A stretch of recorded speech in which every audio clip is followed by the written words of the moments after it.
onu nanim na wo Ghana fo anim a why no se be obi a wo so obi do New York atem after impoverishing all the Ghanaian society wo be no no make say you manage it better asabi okay ya me kura me tell say the ideas no impacted on millions of people. Yes, it is true. But it impacted us negatively. I know that he refused to speak about. We were impacted negatively. On your business that oh papa na wa hwe and I go school. On tomatoes that. On no yire munya loto kiosk ko munya bi da. And am we sika and am sisia atota dan, asisia dan. Apartments say one is Legon cantonments ni na yo mo dia. Akromfo asefo. It's another now say because your life has been better. No, you think that everyone is better like you. When you hear chrono amabo. Umi ajumada. O kasa by heart. Not talk your scrum you be that. So go be ajuma na who sika akoton your my fair bucha beton. Ka be hu se ne sidi nya sakasa edi ya politics. Mahamadu Bawumia mfo yin na twegu. Listo yen sha so hwe. Eye ende na ono so ko pie mu asalam na ya asalam na no mo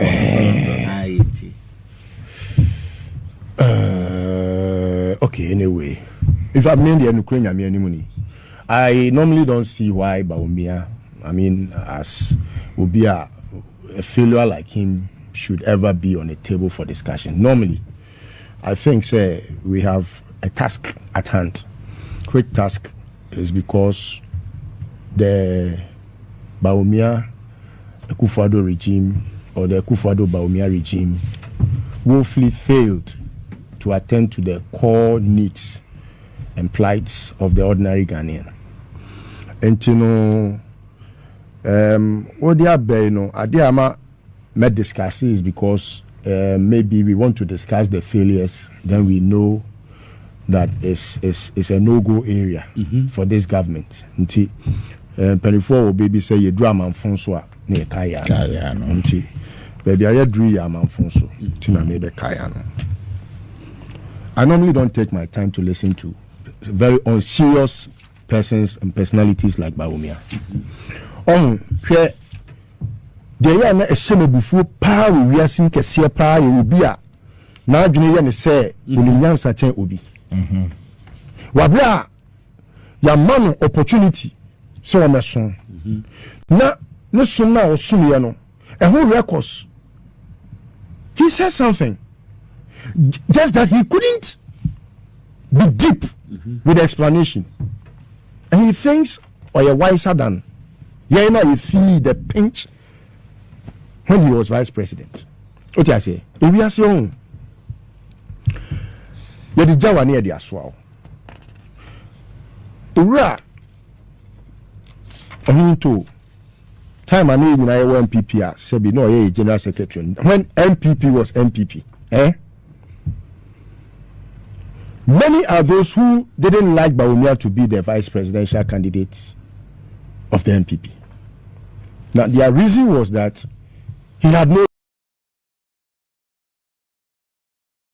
track record, but Akufo Addo had to lie his way into making sure that at least people will admit, say, Bawumia was going to bring something on the table. Now, with the dollar pay, and a better example, dollar. Because you see, Ghana is an import-based economy. No, is import-based. It will be Ghana ha import. T-shirt sui. Ye be beer foreign.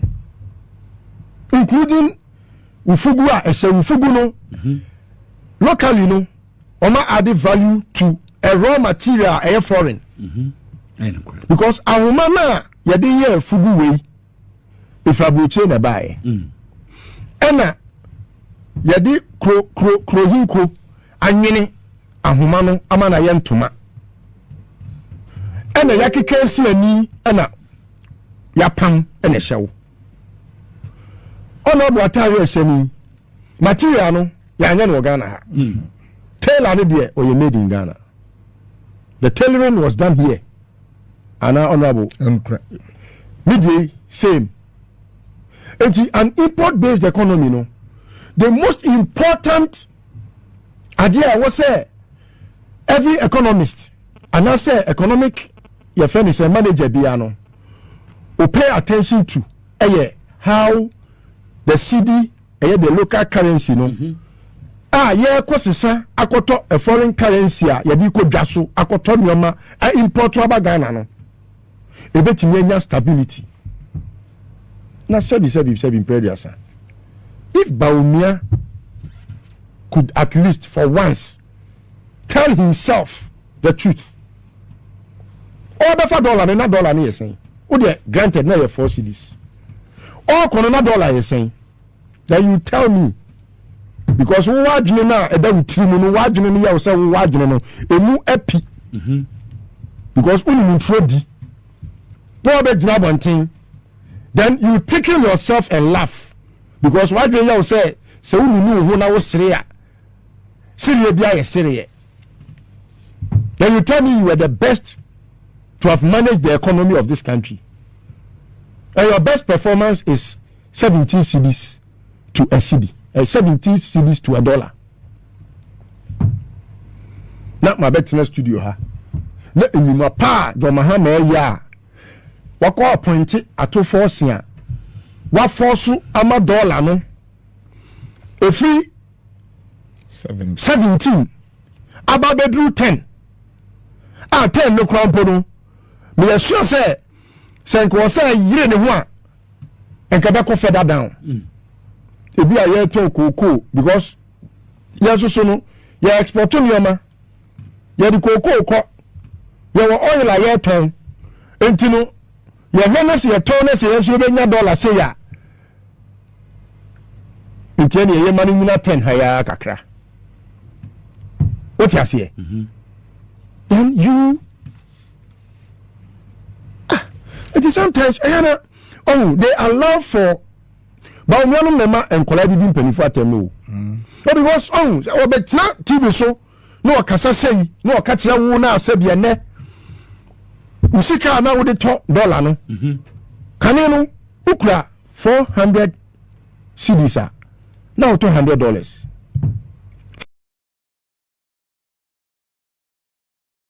400 cedis now $200 answer na Bawumia no be ko no how much money now ukura 1,007 and I didn't $200 1,007 yeah. 17 million as an what million $100 now when you be when you know catch us we manage economy ni better me no I have engineer na me person me restrain me hono because he is a walking insult. Bawumia is a walking insult. O ha onu nanim na o ha Ghana fo anim a why no say be obi a wo so obi do New York kwatem after impoverishing all the Ghanaian society. What you manage it better. I said, okay, I make me say, the ideas, no, impacted on millions of people. Yes, it is true, but it impacted us negatively. I know that he refused to speak about. We were impacted negatively. When your business that, papa na wa hwew and I go school. Tomatoes that. When you munya lotto kiosks kwa munya bi da. And the man we sika and am wasisia atota dan, asisia dan. Apartments e one is level cantonments ni na yo modia. Akronfo asefo. It's never now say because your life has been better. No, you think that everyone is better like you. When you yire krono amabo. Umi adwuma da. O kasa by heart. Not talk your strong you be that. So go be adwuma na who sika akoto me o ma fa bucha be ton a. Ka be hu se ne sidi nyansa kasa e di ya politics. You know, maybe I wouldn't waste my time, watching some of these things because I think say they are further digging their own graves. Let them continue. Say no nkwa na akasa. Say me Kennedy Agyapong so. tie Brian Champon so kasa Mati Brian Champon so ba ya mom ye investment o msika kan empelifo kan say mi say akomkwa na atuhyire enu ntwa ho ena enkwan dwoa ena nwansena osiso na sa bra na enkwan na ehye no enkwan na ehye na me say ye ka politics organa na kan MPP hwe se nya tete aye hwe obi o kope flag bearer adie hwe we mu de hwe Brian hwe nanim hwe Kennedy Agyapong hwe Bawumia tete na tete adani modi also ni scan to na say bi nkwasi afra go nyansa ni kope den wom meda say Diabudi Ghana phone you wait me fi yo those times no na internet ni ho na phone ni ho no and I bet na TV so no akase because things are easily lost on us. We could easily forget and then kolana omo aba no Gen Z for no at the click of a button obetimi ehu history why no obetimi adedi wa ko hu papa we nankasa they should continue yo honorable yen toss abayo no kofie no yenkran ni so na me na maame massage no ade chen o mo ka se o mu mfi no mo nhwe no na ebia nsa na sa atua na mfitri bia enti video no ho amom I think say it's not even necessary. It's not necessary. You see, let's not glorify stupidity. Let's not. It's a friend Sarah Dankwa. Nidin kra hu here. Don't give her prominence because you see in this life no create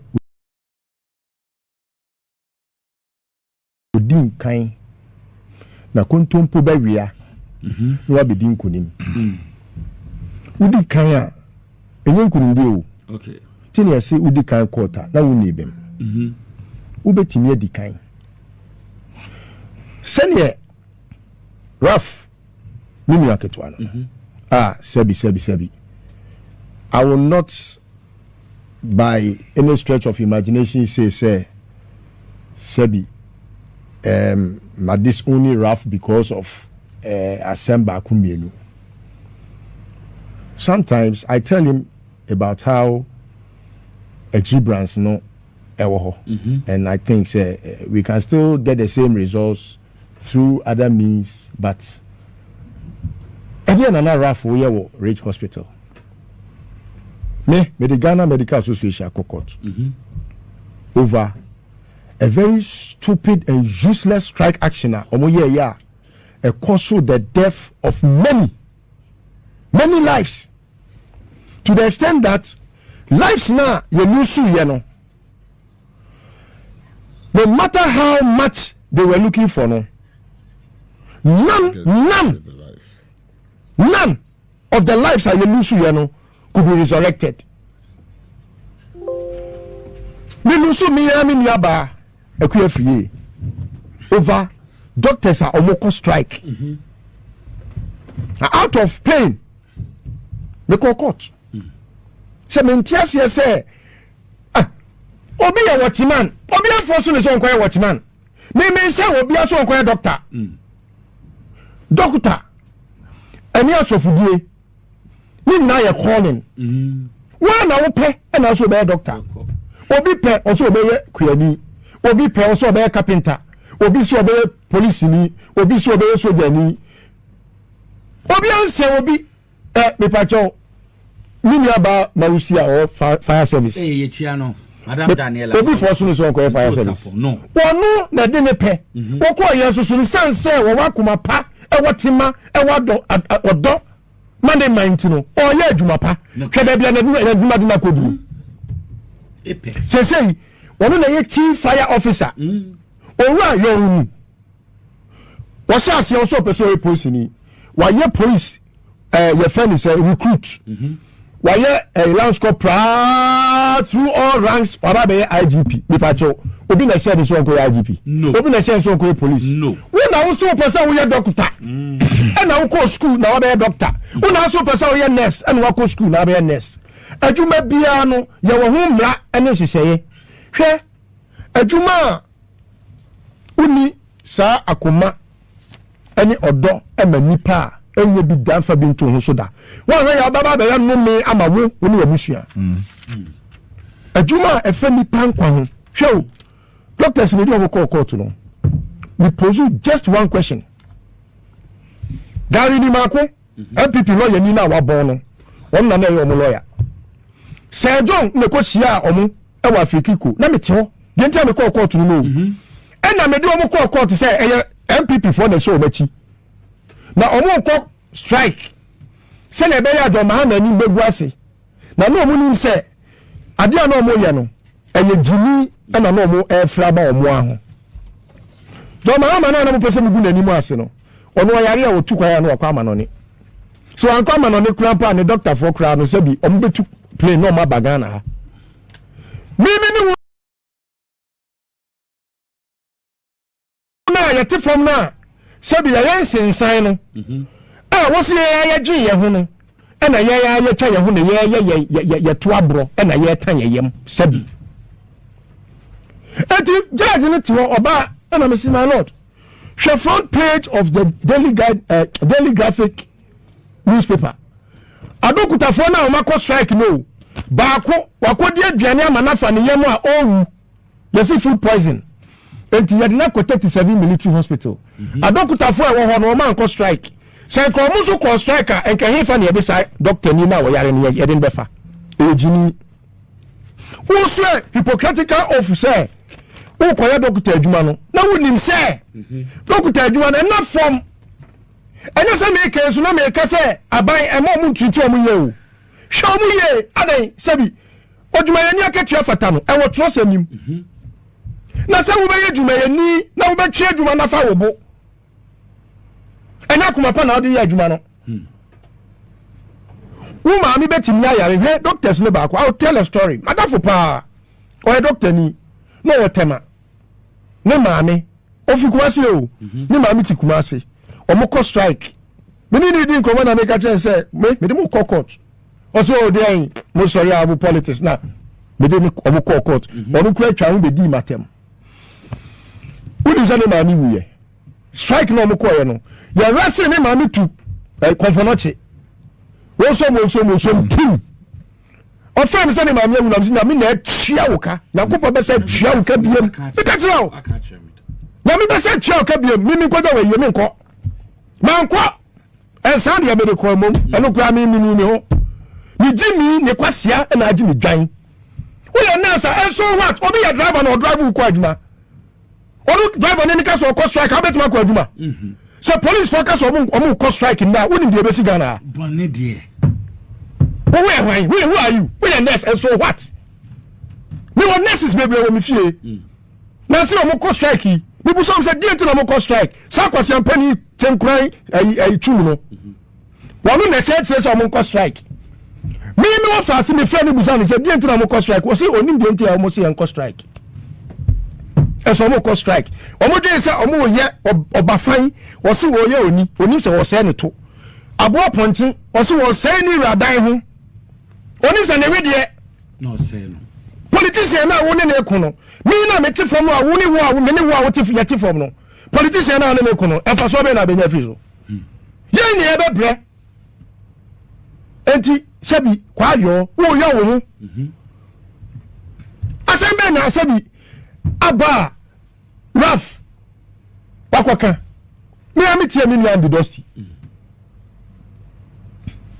nipa wu bebre nipa se fridge mu bebre nipa wo be ko mu pa kohwem ekwa ya fa so a wo papa otoye medical negligence me ami ni akofori dokuta ni atini aya ni yiri operation me nka busu aya wo na se ni bo aya wo ya doctor wo ya nurse bo ho ase na ya nipa nkwanti na wote ho enye bibianti wo so ya nipa wo ya nipa da sani a wo so sabi wo betimi ayade yare anim obi awo na wo fa juwa wetu ho so a wo so wo se nipa nkwanti wo bro ho ase na ayeden mammo ho so mama battery so asif sa mo so mo nyare da mo yare da amene mo nam doctor for mo via yare mo yare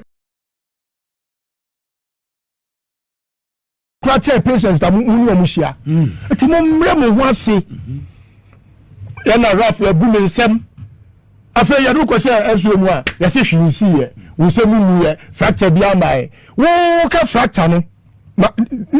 Mammy, who can say, I say, again, coffee be at train. Who had any more? Who had any more? Would the Ajuma air your politics? The moment party near about power now, a tina gammon feel what you know. And for so Papa Bay and a woo can say, Unaye. I am 5 minutes in Juma. So I am ya. Na meka ache minister. Say me ya na maye, eni me nya anye enenam. Ade went ni si wa mano ne da. Ankwama sankofo amu en na so nye medical practitioner so ewo ewasi baabi age se Ghana ha. By now I say kiri omadi. Because udi agro medical negligence obekum nipa. Kobusa Kando, honorable, say how much money and a amount for a quarter, higher judgment data, a sensei about home due to medical negligence. Meanwhile, more cause of that medical negligence, no, they are still at post. So what is government managing? Is it the management of issues now, national management of personnel? Obia ye boni. Kwaku Annan doctor ni no ye ni operation no and wo ja paso e wo ne yam and e ku no sa doctor no odo patient pani bi oda so ye doctor. Must this person still be a doctor? Say generalize. Okoka any mistake my doctor no yam fa paso say ne yam no mistake no so no bi na get it for that. Why should such a person still be at post oh yeah Juma as a doctor? It is very painful. It is wrapping up no. Me 2 million rafufu. Say yan 2 year boss won na bi hu a. Na me say 2 for say we nurse we no bia. Bra wo hu ase. Na sabi ni pankwa e na mo hweso. Na ye ken so na me bominian no nurses a. Na who so many videos of nurses a. Omo tu omo anua nurses for say adwuma na omo ye no eye sabi abotre adwuma ebi ana nurse bi wo wa ni tim pai ne da onya atoda onya edam yade da enti wo hu se ne fa so a obi enya dam a obi hevu na senka utia pawo ana unemu abu ana hu ba bia tinda e na wakoye patient awo nurse fufuro nsemu a na nka wo be hu se sebi yare ni ko betimi asani fi a e ko fa ma asupiti na NAPO etimese yentu ya hofo waka asomafo ye hwi kasa ye kwasampeni no kasa no sir kwasampeni ti se den ma wo kan in reference to who akwai say yetia nurse for ni na Debbie no men can say I will never do that. No, please, I may have referred it to somebody okay. A person. Okay, Mate. Because me too man perform to me can so any Mate. How can someone like him still be at post? How can me tell you so cry so on practicing nurse? So why is he speaking for nurses and midwives? Kuone na oma fan so. Enti kuone na oma kofa obi a oye non practicing. Ebi ono public relations say almost so. Oye public relations. And the kuone na kofa na obi a on practicing. Onye practicing nurse. Onye practicing midwife. And oma kofa na so me tna no ke kan kwasasem. Okay, Merase. It is ana ukase kwasampeni na hisi kwasampeni. I repeat. Unse ada songo okay. Magdan ko pro ko fo bubu ko fo kunipa so we see factory a wode ko produce nchine omo generators ni between suo ni ade ye to abawie ye no ohun se jo ma we ni no eno stage ye say NDC4 akobubu ni machines okay na nkofo ni yi sa na wo bi a okotu machine a eho part a camera si ne so me hu bi da owie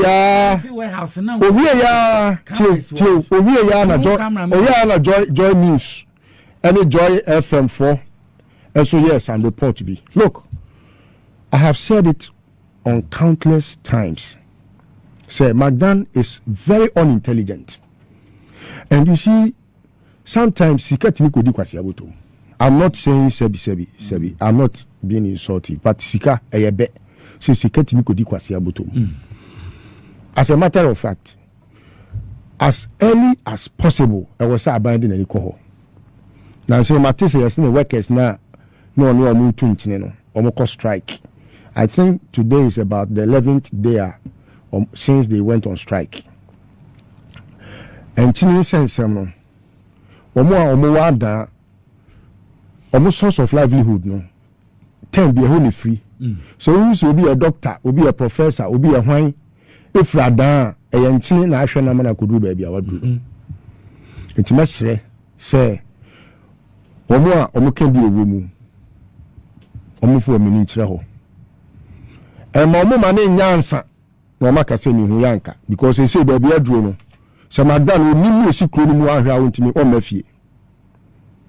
E ma omo mane nyansa. Me advocacy no me say you fan koye to trasem. But enioma madan dia yen kofo including even to the point say you kun journalist wo ho.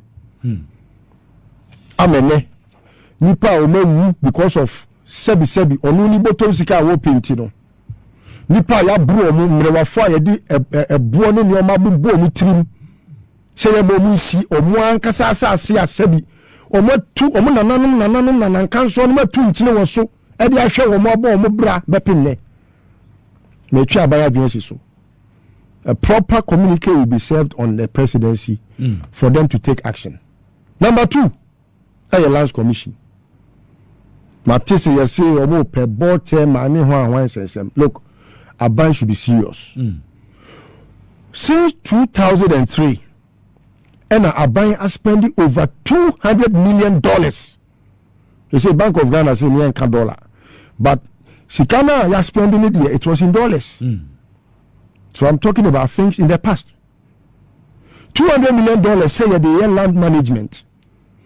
Omo atna lands commission ho am manipulating systems atom abayan sa ase edidi ho na hu se yesi mienu eda mampani etable so a omo predendede wanting to become board chairman o mampani omu ba akukura me demonstration. It would have told us a story of how the president is not taking seriousness to that place.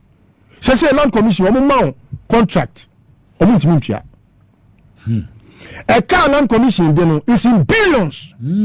Court cases are already for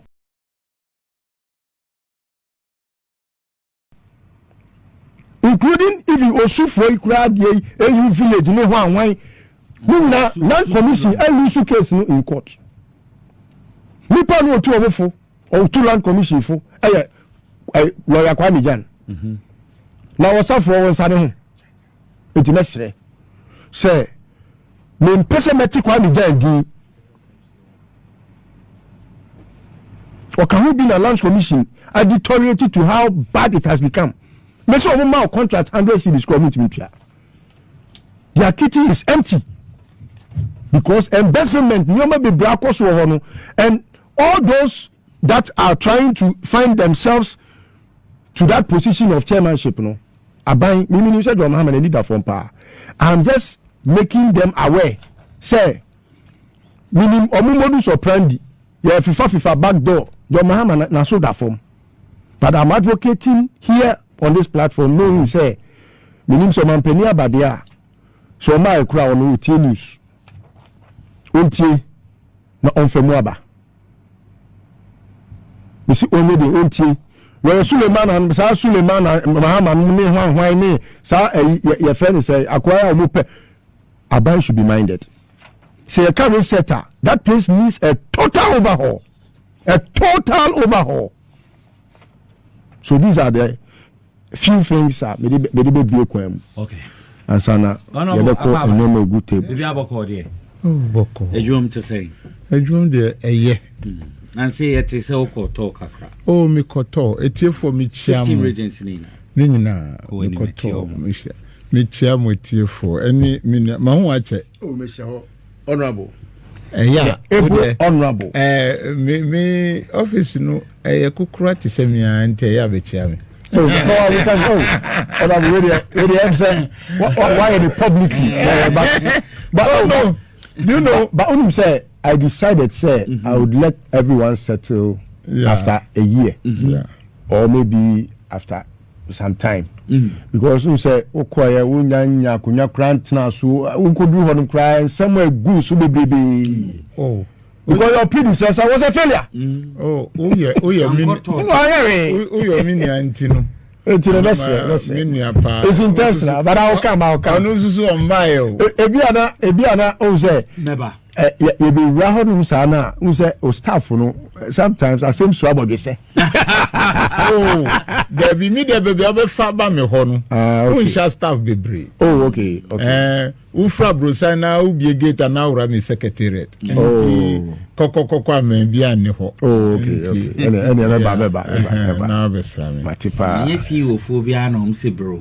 It's a privilege. We be in the door. Oh, but Honorable is a different person. Honorable is a different person. We are very typical of every NDC appointee. They are very humble. Very, very humble. Yes. Yeah. Thanks for watching. Like and share the video. You can also drop your comment. Please don't forget to subscribe. Click on the bell to turn on the notification.